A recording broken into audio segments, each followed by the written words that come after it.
Welcome to the Spellbinders March 2026 Stencil of the Month Club called Burst Mode.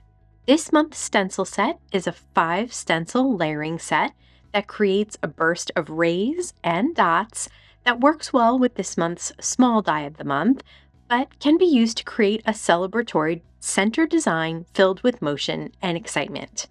Let's use this month's stencil set to create a card. Start with an A2 piece of beeswax cardstock.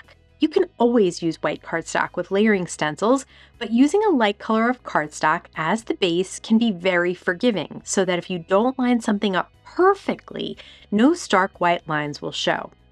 Try to choose the lightest color of ink you'll be using that also blends with the other colors you'll be using. Roll a piece of Spellbinders Best Ever Craft Tape to hold the cardstock in place on a protected work surface. Line up the first stencil, the stencils are all numbered, over the A2 cardstock using the design to make sure it's centered on the cardstock. Hold the stencil in place with the Best Ever Craft Tape. Using a large Spellbinders blending brush, start by applying a yellow ink that is slightly brighter than the cardstock. Once the entire stencil is covered, peel back a corner of the stencil to reveal the first set of rays. Just as before, place the second stencil over the cardstock and hold it in place with the tape.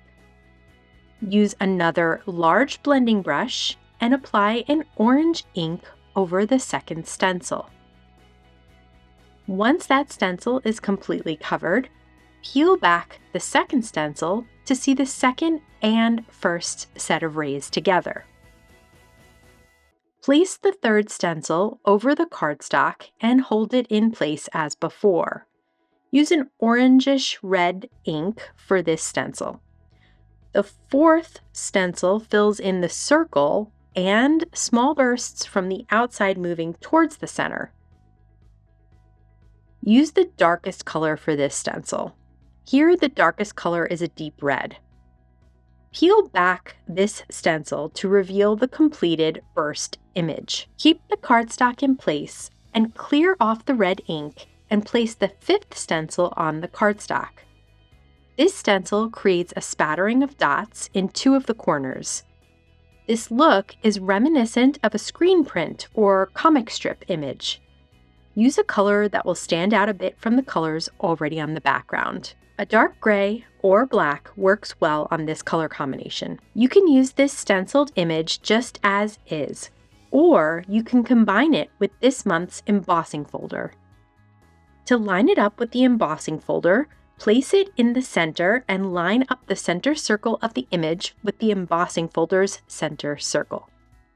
To be sure the cardstock doesn't shift out of place, add a small piece of Best Ever Craft Tape to the back of the cardstock, holding it in place in the embossing folder. Run it through the die cut machine. You can see how the stenciled image combines with the raised rays and sparkles of the embossing folder for a dimensional and colorful effect. Using the Spellbinders guillotine trimmer, trim the panel down to 4 by 5¼ inches. Tap on a bit of the Spellbinders splatter effect in Raven. The splatters work really well with the aesthetic of this image. Adhere the panel to an A2 piece of black cardstock. Using the Spellbinders Everlasting Circles dies, cut a circle out of Spellbinders vellum. Assemble the barbecue elements from this month's large die of the month and adhere them with foam squares and micro foam lines to the vellum circle. Flip the circle over and apply liquid adhesive to the back of the vellum circle. Be sure to add the adhesive only on spots hidden by the die cuts, so you'll not be able to see the adhesive from the front. Flip the circle with die cuts over and adhere it to the center of the stenciled panel. Add foam squares to one of the stamped and die cut sentiments from this month's Stamp and Die Club to complete the card.